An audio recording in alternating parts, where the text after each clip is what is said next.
এই অনুভূতির দাবি রেখেই কিছু কথা শুনতে চাই। আমার শিক্ষক, আমাদের শ্রদ্ধাভাজন এবং একটি চঞ্চল প্রাণ অধ্যাপক ননীগোপাল সরকার স্যারের কাছ থেকে কিছু কথা শুনতে চাই।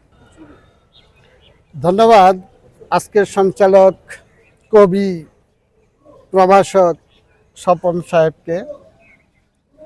ধন্যবাদ জানাই কলমাকান্দা পরিবারকে, আদদের সাহিত্য পরিষদ এবং চন্দ্রডিঙ্গা সাহিত্য পরিষদ, তাদেরকে অভিনন্দন জানাই। এখানে এসে কলমাকান্দা, দুর্গাপুর, মোহনগঞ্জ, ধর্মপাশা, মধ্যনগর, এই যে বিস্তীর্ণ এলাকা, এই এলাকার মানুষকে, কবিদেরকে পেয়েছি, আমি অভিভূত।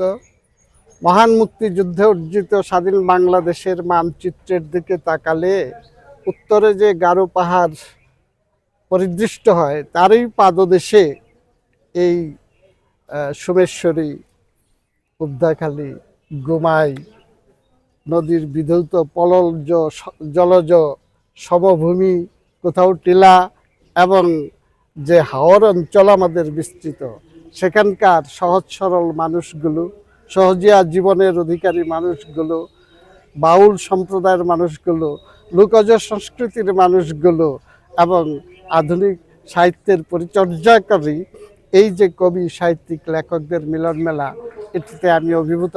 কলমাকান্দার অনেক কিছুই আছে, আমাদের সম্পদ আছে। আমরা এই পাহাড়ি জনপদে যে সুন্দর প্রাকৃতিক পরিবেশ আছে, সেখানে পর্যটন কেন্দ্র গড়ে তুলতে পারি, যার জাতীয় ভিত্তিতে প্রচুর সেবা দান করা যাবে এবং জাতীয় যে আমাদের জিডিপি, সেখানেও একটি মাত্রা অর্জিত হবে। কলমাকান্দা, দুর্গাপুরে মহাশোল মাছটা পাওয়া যেত, সেটা এখন পাওয়া যায় না, হারিয়ে যাচ্ছে। এই যে হাওর অঞ্চলে বললাম, প্রায় 61 প্রজাতির দেশীয় মাছ আমরা প্রায় হারিয়ে যেতে বসেছি।